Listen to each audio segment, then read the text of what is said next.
Dan Lanning's first two recruiting classes at Oregon are about to pay off to the tune of getting the Ducks to the playoff.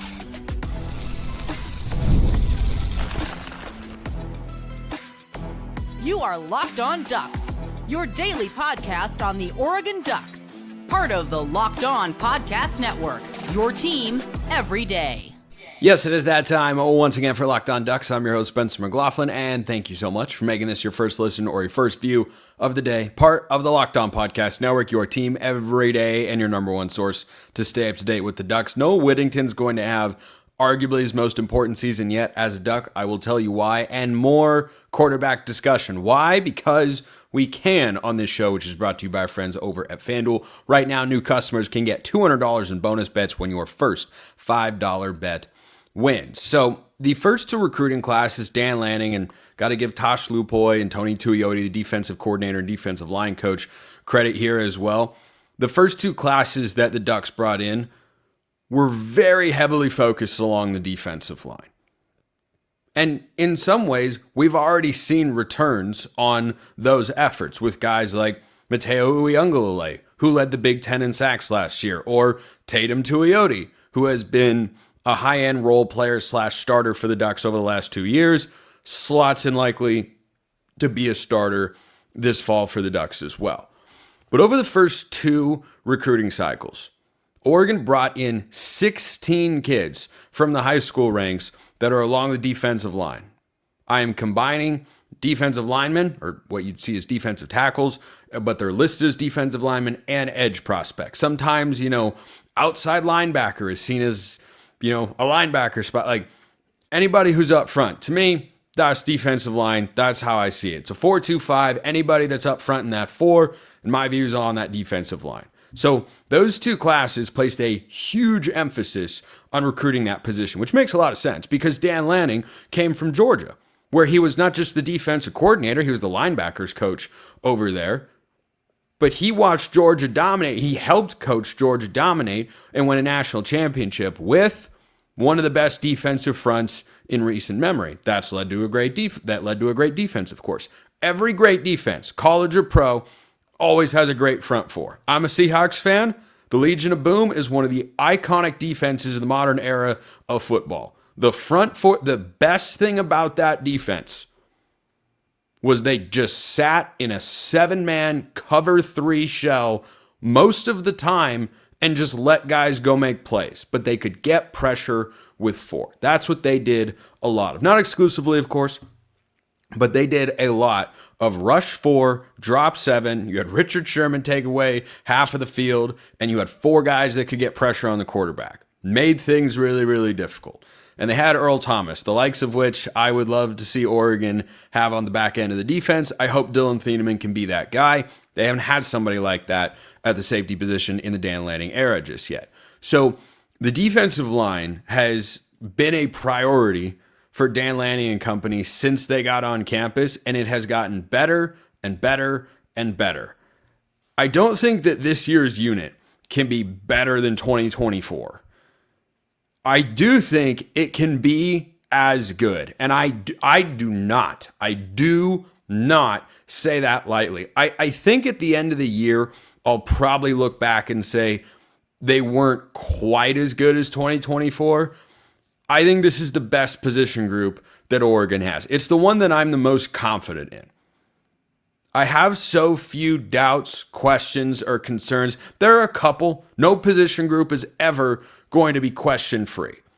I mean, last year you could have looked at the depth in retrospect and said, was Oregon deep enough, particularly on the interior, when they really only played 3 guys? The year before they played 4. I bet you they get back to playing 4 more heavily this season. But the only real question in my mind is Bear Alexander, the USC transfer, who started at Georgia, went to USC. He was really good. Then last year, left the program after like 3 or 4 games, transfers to Oregon. Lanning recruited him back to his time at Georgia in 2022, or in 2021, rather. Lanning recruited him there. He started his career at Georgia, was a part of that national championship team. Immense potential. But he hasn't yet lived up to it. So that's a question mark to be sure. And not every player that Oregon's recruited along the defensive line is still on the roster. A couple of guys have transferred out, but they've also brought in some transfers. They have, however, kept most of those high school guys. And I don't think that's an accident. I mean, of course it's not. That was a little too obvious of a statement there. Let me backtrack that one. I am not surprised that Oregon has been able to keep a high number of a position group they prioritized a lot early on. I think they have known this is because Dan Lanning saw it at Georgia, of course, this is a multi-year process. And it's now at the point starting last season, the 2023 defensive line was good. The 2022 unit was not good. They had, I think it was their fewest sacks since like the early 2000s. It was not productive enough. 2023 took a step forward. 2024, I hyped it going into the year as the best since 2014. I think it delivered on that front. This year's unit could be a touch below, a touch. Just because there's no Derek Harmon in the middle, at least that we know of, because I, as chair of the Amari Washington fan club, will continue to beat the drum that guy is going to play in the league. And I hope we get 2 years out of him as a starter. We'll see. This is going to be his third year of college football, and with what he flashed last year, has to round out his game. Certainly, he's got to be, according to Pro Football Focus, better against the run. I still think this unit is going to be so good. You've got Mateo, who's going to be a top 10 pick in all likelihood. If he takes another step forward, could he have 14 sacks, 15 sacks? Does that sound crazy to anybody? Doesn't sound crazy to me. He was Oregon's best pass rusher statistically last season. And yeah, I think he could I still think there's another gear in there for him. He was a highly rated recruit for a reason. So going into the spring game, I felt that the starting four would be Tatum Tuioti replacing Jordan Burch. Tatum is not quite as physically gifted as Jordan Burch, so you could see a slight drop off in production there. I still like Tuioti a lot. He's played for the last couple of years, proven he's a solid player. Is he Jordan Burch? Hasn't shown the game-wrecking potential that Burch had yet, but maybe that's something we see flash onto the field this year. I think Bear Alexander and Amari Washington are two starting interior defensive tackles, and then Mateo at the other edge spot. And it would be my ultimate defensive dream for Mateo to come back in 2026. I really don't anticipate that. I think that guy's about to have an Aiden Hutchinson type season. He certainly can, but coming out of a spring football, I have the same grade on this unit that I had going into it, and that's an A-, which is the highest grade I have given out. I feel so good about this room. High-end talent that is spread out across a couple of positions, but specifically focus at Mateo.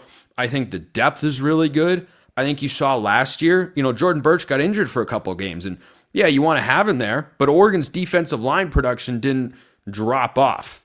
I'm not having the tight end conversation today. I'm just pointing this out. If Mateo were to get injured, God forbid, and miss a game or two, Oregon still has game wreckers along that defensive line, or if Tuioti, or if Washington or Alexander were to go down. There is another note that I wanted to throw out there along the defensive line that I noticed in the spring game, but yeah, I stick A- here. Only reason it's not A is, do I get a Derek Harmon type player from Amari Washington or Bear Alexander? I can't place that expectation there. Hope? Yes, but Harmon was so good. I don't think either of those guys are 1 year away from being a first-round pick. I think Washington could be 1 year away from being a third-round pick, 2 years away maybe from being a first-round pick. But Bear Alexander, if they unlock his full potential, that guy's really good. Really, really good. So I love this unit more than any other one on this Oregon roster on either side of the ball. If you feel the same way, let me know. If you like a different unit, let me know why you think I'm wrong in the comments below. I like Oregon's running backs. Can they do something that hasn't been done ever, maybe? First, this episode brought to you by FanDuel. The NBA playoffs are in full swing, and every night delivers highlight-worthy performances, major momentum shifts, and can't-miss moments. Whether it's a game-winning shot or a breakout player, there's never been a better time to get in on the action. And FanDuel makes it easy to stay in the game before tip-off and live. With player props, performance trends, and same-game parlays, fans have more ways than ever to play smart and win big. And if you want to bet anything related to Oregon football, you can do just that because they've got Oregon's win total. It's 10.5. That's tied for the highest in all of college football. There's no 11.5 out there. It's 10.5 and below. Ducks are 10.5. Not bad.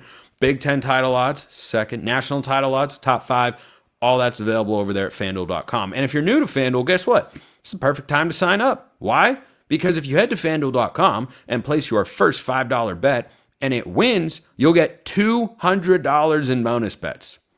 So if you'd picked the Knicks to win last night, oof, that would have been tough. But if you'd picked the Pacers, boom, $5 into $200 in bonus bets. Make every moment more with FanDuel, the official sports betting partner of the NBA.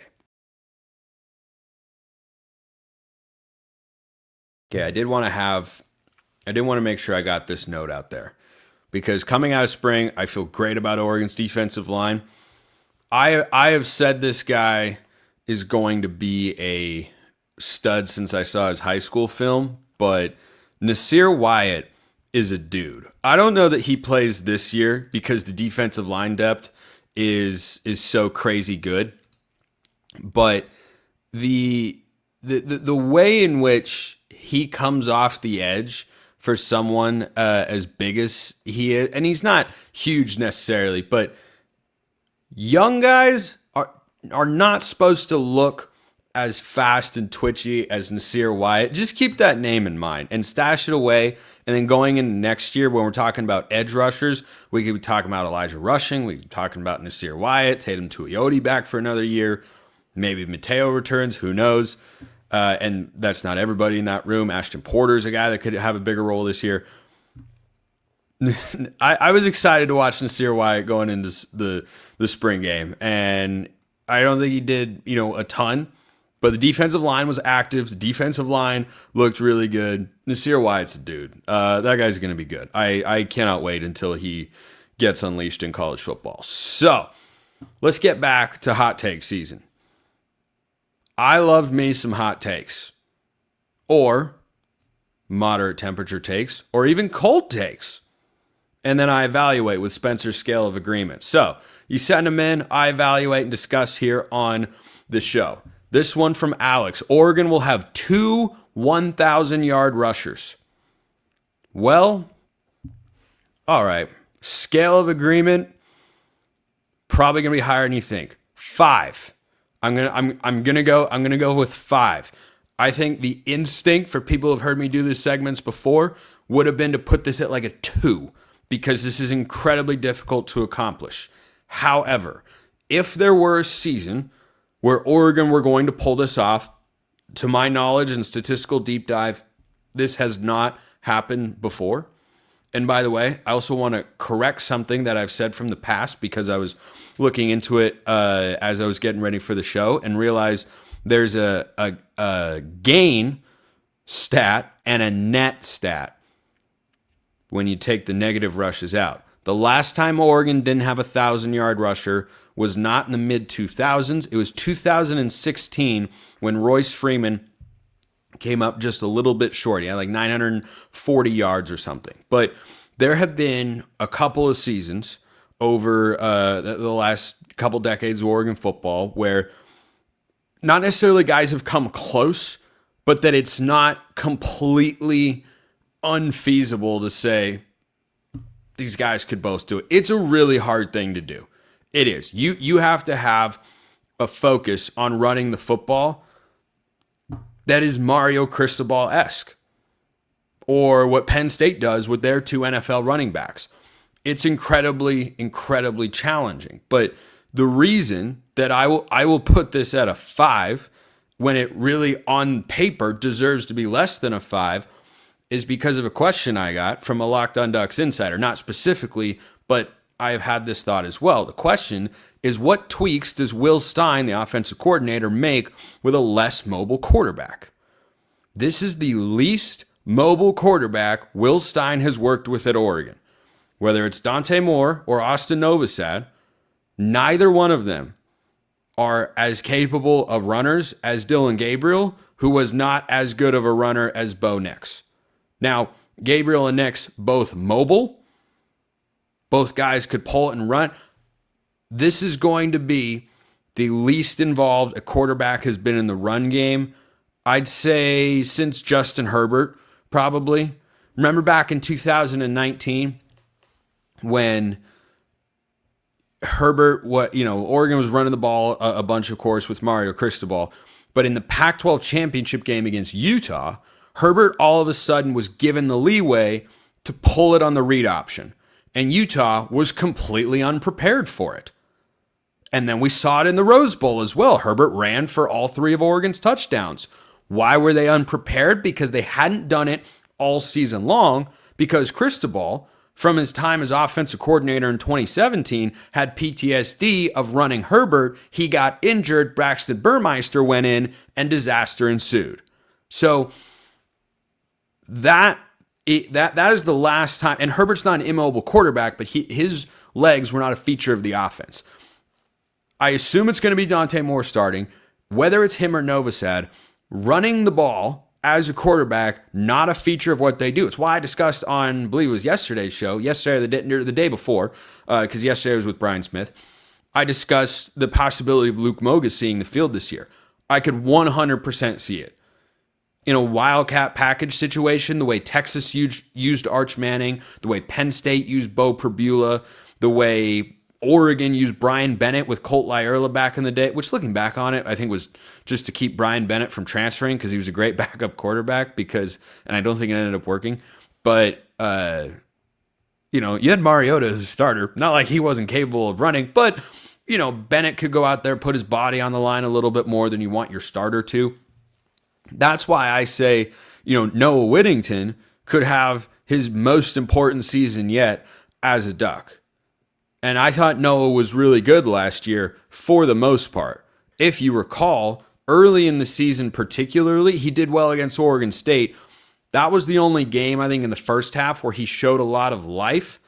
And then the Purdue game happened, and he started to pop a little more. Then the Illinois game was kind of his, okay, Noah looks all right. And he was coming off an injury, so maybe he was taking his time, or it was taking him some time, rather. Not that he was being lackadaisical about it. He was probably needing some time to get back up to full speed, to get into the fold. But if there were a season, and this could be the case next year if Dante Moore comes back, he's not going to be out there running a bunch of read options. He's not pulling it, and Mariota ran for, I think, at least 700 yards every year that he was Oregon's starting quarterback. Dante Moore's not doing that. I would frankly be surprised. I bet you he hits 100. I don't think Dante Moore will run for 200 yards this year.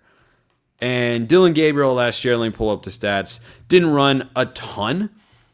Not as much as, Bo Nix did from time to time. But again, Bo Nix got hurt and he didn't run as much. Gabriel, actually, what do I know off the top of my head? Not much, apparently. He, nope, that's not the rushing stats. Let me get there. Okay, yeah, so Gabriel only ran last year for 149 yards. And 7 touchdowns. The touchdowns don't matter as much as going for 1,000 yards. But again, Gabriel is more of a runner than Dante Moore is. That's not Dante's MO. It's that he's a little bigger than Dillon. He's got a bigger arm. He's, maybe got... Dillon was pretty precise with his ball placement. So if Dante can be as accurate as Dillon Gabriel was, that'd be really good. And if he can do that standing taller in the pocket and having a better arm, yeah, as a quarterback, he has a higher ceiling. Where's his floor? That's what we're going to learn once August 30th rolls around. So, yeah, I'll go with a 5. And I think this is a really important year to have Noah Whittington, who amazingly is going into his 4th year as a Duck. Doesn't feel that way, does it? Kenyon Barner had as many seasons with Oregon as Noah Whittington is about to have. Now, he got injured for one of them, so it's not a 1-to-1 comparison with games played. But Kenyon missed a significant amount of time in 2009 when he got knocked out of that Wazoo game and taken off on a stretcher, and he's okay, thank goodness. But yeah, I will put a 5 on Oregon as 2,000-yard rushers, because there have been, several seasons where Oregon's leading rusher has like between 900 and 1,000 yards or in that range, and the next guy is at like 750 yards. It's not out of the realm of possibility. Is it likely? No, it's really, really hard to accomplish. But I'll put that at a 5. I'll put that one at a solid 5. Love that take, Alex. Love that take. Plenty more mailbag questions to get to. Quarterback chatter never stops.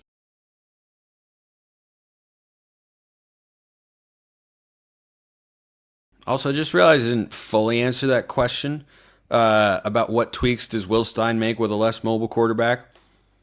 I'll dive into that a little bit right here. So this question came from Puff Dutch 2. Bo Nix had better measurables than next year in the system, but Dillon Gabriel's game against Ohio State and Eugene showed me dude is better than I thought by a lot, and an undefeated season, conference champion, year 1 is no small feat. While on that topic, this is a run-on sentence, those and Heisman finalists considered, where do you or us, I don't know, I'm not going to speak for everybody else, I'll speak for myself, have DG all-time as a Duck? Definitely opened my eyes to his talent and leadership in both. I think in the Vernon Adams camp, I always loved VA, but those two guys are on the same level for me. Oregon would have won a conference championship or been pushing to go back to the playoff if Vernon Adams stays healthy that whole year. Oregon went to the playoff, of course, and won a conference championship with Dillon Gabriel. So, yeah, they were one-year guys, but I loved watching them play. I knew they were going to be good because of what they'd done at their previous stops. They're a little bit smaller, and they're just gamers. They're both just gamers and went out there and made a bunch of really good football plays. So, yeah, not on my, Mariota, LaMichael James, Justin Herbert sort of, these are my favorite Duck football players of all time. I'm not going to go down the rabbit hole of other athletes too, because, gosh, Aaron Brooks has got to be in the fold. Dylan Brooks got to be in the fold. Okay. Don't do that, Spencer. Stay focused. Come on now. Discipline. So I'd have him in that sort of range. But one thing that you pointed out was the talent and leadership of Dillon Gabriel. And this is what I want to talk about today for today's quarterback segment. And that's that it's hard for us on the outside looking in to quantify or see what leadership really means or what it is, how it manifests itself in a locker room. I think that's equally as big of a challenge, and from what I have heard, it's off to a good start. That's as big of a challenge for Dante Moore as getting fully acclimated to the college game and realizing his full potential physically as a quarterback. You got to have the respect of everybody in that room. And I've been around several Division I college football teams during my time at Southern Utah. When a locker room looks at a quarterback as, the guy you turn to, and I think DG was great for that a season ago because of all the experience that he brought to Oregon. He had that kind of winning pedigree as a player. I think that stuff matters a lot. And Dante Moore's going to have to earn that. If he gets named the Oregon starter, he is going to have to earn that because you can't fake it. You seriously, you cannot fake that sort of stuff. But there is a different feel when a team is led by a quarterback versus when a team is led by a different position. Doesn't mean the quarterback always has to be the number one go-to leader guy. But when he is, it can get special. And I think that is something that, he's spoken about it in interviews as well. And he's got a really good head on his shoulders. I think he's much closer to being the Mariota type of leader where a little more quiet, a little more easygoing. But if you go out and you play the way you're capable, that'll command respect. And you treat your offensive line and everybody the right way, that'll command respect. I think he's going to do all that sort of stuff. But that is a non-zero, it's hard to evaluate. But in my view, that is a non-zero aspect, or a non-zero challenge, I should say, for him taking on the starting quarterback reins is You're not just going out running routes or making plays. The defensive back, like everyone's got to look to you and respect you when you come up to the line to make a call. They got to look at you and go, okay, yeah, hey, we trust and know what he's doing, and not, oh man, why is he doing that? Like my favorite eye roll of all time is JT Real Muto, I think it was, of the Phillies. They were bringing someone out of the bullpen. He's out at the mound, and there's a video of him just rolling his eyes that guy's coming in. Yeah, you never want to have that. That sort of stuff. I've seen that sort of stuff in college football programs as well. Doesn't go well. Does not go well. But I think he's more than capable of accomplishing all of that sort of stuff. But with a quarterback in Dante Moore that potentially is not as mobile, again, or Novosad, we don't know. We kind of know. We don't officially know, but we kind of know. The beauty of Will Stein's offense is he doesn't need his quarterback to run. Heck, if Dante Moore, I said Dillon Gabriel last year, 150 yards rushing, which is lower than I thought it would be. I bet Dante Moore could have even less than that. He could finish the year with 75 yards rushing. I'd be totally fine with it. It's part of the reason his offense is so effective and quarterback friendly is because they run a lot of RPOs, and sometimes that involves the quarterback pulling the ball. A lot of the time, though, it's you're handing it or you're throwing it over there. And Dante Moore has got an incredibly quick release. It's one of the reasons he was a highly rated recruit. And he throws a beautiful, tight spiral that is incredibly catchable at every level of the field. Again, why he was by most services number one quarterback in the class of 2023. He has all of those traits. And no, he's not a big runner. But in this offense, he doesn't need to be. So I don't think Will Stein makes any sort of change or adjustment significantly to what he's been doing because it's already pretty limiting with regards to what you need for your quarterback from a running standpoint. So that's why I think it's a good fit. I'm sure he could dial up more quarterback runs if he wants to. That's where I want to see Luke Moga come into the fold. I'm going to assess more of your Dante Moore takes tomorrow on the show. So tune in then. Appreciate everyone listening. I'll see you next time. Have a wonderful rest of your day, and go Ducks.